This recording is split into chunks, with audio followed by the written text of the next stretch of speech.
Hola gente de YouTube, hoy vamos a platicar de cómo elegir tu primer lenguaje. Sé que por ahí yo hice un video de los 6 lenguajes que yo aprendería o si hoy volviera a empezar, pero este no es ese video. Hoy te quiero explicar cómo puedes elegir con qué lenguaje empezar, ventajas y desventajas de cada lenguaje, dependiendo de a lo que tú te quieras dedicar. Entonces, bueno, lo primero que quisiera comentar es que cualquier explicación, video, blog, que haga comparativas entre cosas, siempre tiene que pensarlo, lo dice desde una óptica, desde un propósito. Por ejemplo, yo me dedico al software empresarial, o sea, a software para empresas con estructuras empresariales y que va a tener cierto uso, ¿no? Sistemas de compras, ventas, almacenes, inventarios, etcétera. Entonces, si yo opino de una herramienta, hablemos por ejemplo de Wix, pues para mí Wix no sirve, para mí, para mi óptica, para las necesidades que yo tengo, pero seguramente por algo tiene clientes, ¿no? A alguien le debe de funcionar. Entonces, ¿cómo determino cuál es el lenguaje ideal para mis necesidades? Bueno, pues lo primero es que tengo que entender la diferencia entre cómo se ejecutan los lenguajes. Y aquí básicamente vamos a dividirlos en 3 categorías. La primera son lenguajes compilados. Los lenguajes compilados son lenguajes que tú escribes código, pasan por un proceso que literalmente se llama compilación y te genera código que se ejecuta directamente en la computadora. Los lenguajes compilados hay que escribir una versión del código para cada sistema operativo diferente, o sea, una para Linux, otra para Windows, otra para Mac, otra para Android, otra para iOS. Cada plataforma tienes que volver a escribir el código. Entonces, ¿qué ventajas tienen? Bueno, que son muy potentes, que se pueden comunicar relativamente fácilmente con el hardware, pero sobre todo son muy rápidos, son los que mejor ejecutan. Entonces, en esta categoría, pues el rey de todos los lenguajes es C y C++. ¿Existen otros? Sí, existen otros. Por ejemplo, ahorita viene muy fuerte Rust. Rust es un lenguaje que hay que ponerle particular atención. Yo tengo planeado hacer más videos de Rust. Es un lenguaje que me gusta mucho, pero sobre todo que promete mucho a futuro. Segundo grupo de lenguajes serían los lenguajes interpretados. Un lenguaje interpretado es uno que en lugar de ejecutarse en la computadora se ejecuta a través de un intérprete. Eso quiere decir que el intérprete está escrito en C, por decir un ejemplo, puede estar en otro, pero es un intérprete en C que ejecuta una serie de pasos o serie de comandos que tú le vas a ir dando. En estos, pues está por ejemplo Bash, que es el lenguaje de Linux para escribir comandos. Está PHP, está Python, está JavaScript, si estamos hablando de Node. Node en realidad es un intérprete, un runtime, un ambiente de ejecución de código JavaScript. Entonces, a través de Node tú puedes escribir código en JavaScript y se ejecuta directamente sobre el intérprete que se llama Node. Entonces, estos lenguajes, pues normalmente son más fáciles de programar, son más cómodos para el usuario y tienen muchas opciones, sin embargo son menos rápidos y tienen diferentes objetivos. El tercer grupo de lenguajes son los lenguajes, realmente es nuevo, son los lenguajes que transpilan. Eso quiere decir que escribes código en un lenguaje, pasa por un proceso que se llama transpilación y se acaba convirtiendo en código de otro lenguaje que es interpretado. Entonces, aquí están lenguajes como por ejemplo TypeScript, ¿no? Que tú escribes TypeScript, transpila JavaScript y se ejecuta. Está Dart, que en el caso de Flutter transpila hacia código nativo dependiendo de la aplicación a lo que mandas. Entonces, lo primero que tienes que entender es qué vas a estudiar, cuál de estas 3 opciones te convence más. La segunda variable es el paradigma de programación que implementa el lenguaje. La programación está hecha en paradigmas porque los paradigmas son soluciones funcionales que todo mundo conoce y que te conviene saber. Porque si tú entiendes programación orientada a objetos, hay muchos lenguajes que le implementan de diferente manera.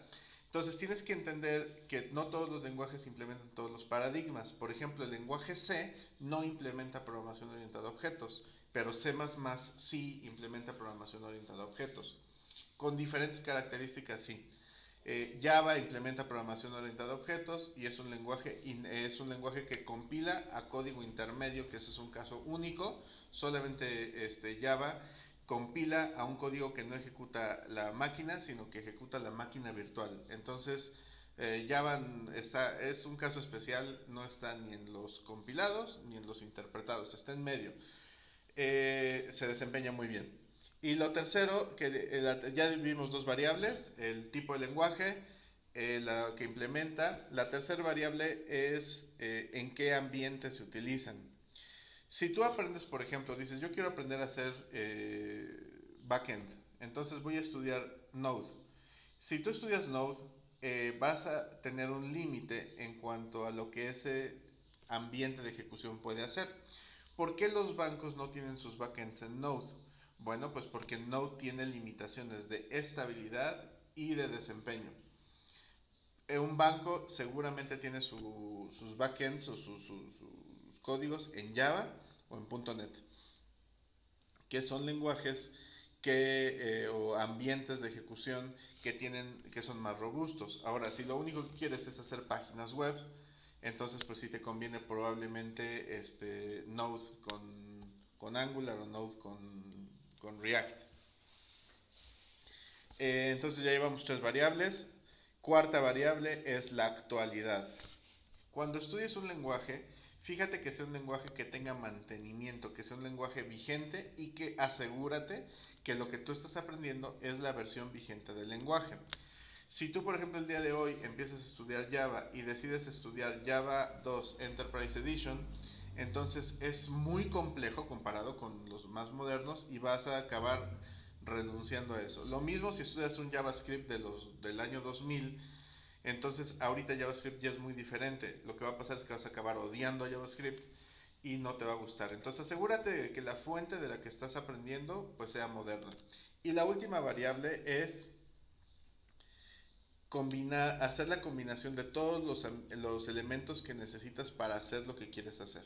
O sea, ¿qué quieres hacer? Esa sería la pregunta más importante.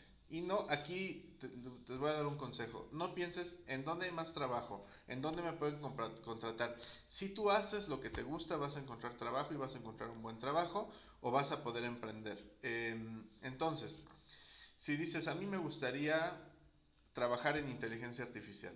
Muy bien, entonces probablemente me conviene, puedo trabajar con Python, con Julia, con R, hay muchas opciones. Ya me voy fijando en las características que tiene el lenguaje y elijo la que a mí más me convence. Hay que estudiar y hacer proyectos de ejemplo o de demo, pero proyectos funcionales que tú puedas enseñar para que la gente vea que tú eres capaz de trabajar en esos lenguajes. Entonces, pues una vez dicho esto, espero creo no haberte confundido más. Voy a dar una pequeña lista de, ahora sí, los que se quieren ir a web, a sistemas empresariales o a web a hacer páginas, de las plataformas más fuertes actualmente, en qué lenguaje están hechas, y, y bueno, por cuáles podrías empezar. Una opción sin duda es Python.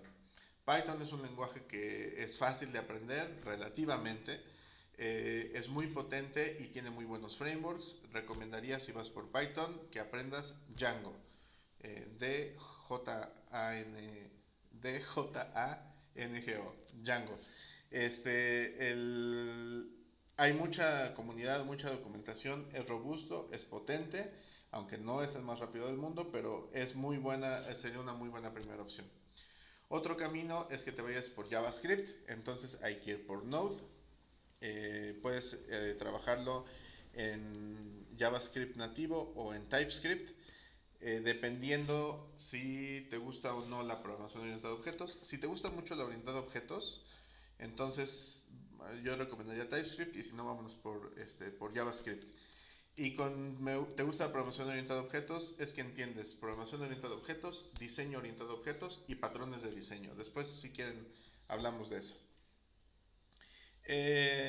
Esa sería otra opción, como un primer ambiente, utilizar JavaScript en el backend, JavaScript en el frontend. En el frontend, ¿qué te recomiendo? Pues los fuertes del momento, que son React y Angular. El más fuerte es React, el que más se está usando. A mí me gusta más Angular, pero eso es un gusto personal. Pero React o Angular, hay que irse por uno de esos dos.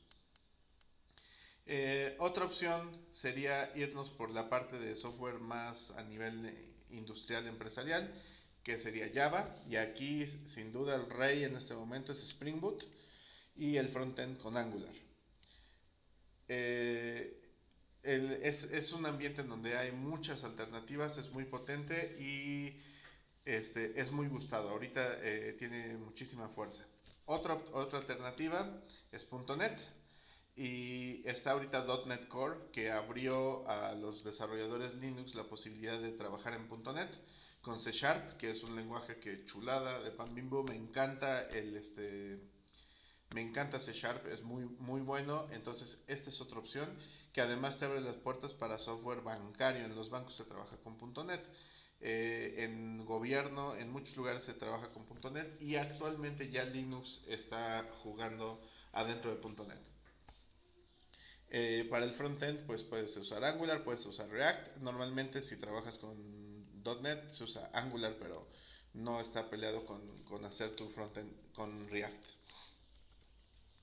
Muy bien, y para terminar, pues el caballo negro, que es el lenguaje que no existía, pero que, bueno, que ya no estábamos trabajando mucho en él, pero con su última actualización volvió al juego, es PHP.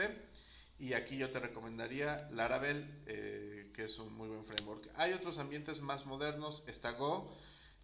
No sé si Go yo te lo recomendaría para un primer lenguaje, es un poco complicado, igual que Rust. Entonces yo recomendaría alguno de estos ambientes, pero si estás con el mismo enfoque que yo. Y si no, pues puedes hacer tu investigación con los parámetros que te di y elegir el mejor lenguaje para iniciar. Pues muchas gracias y hasta la próxima.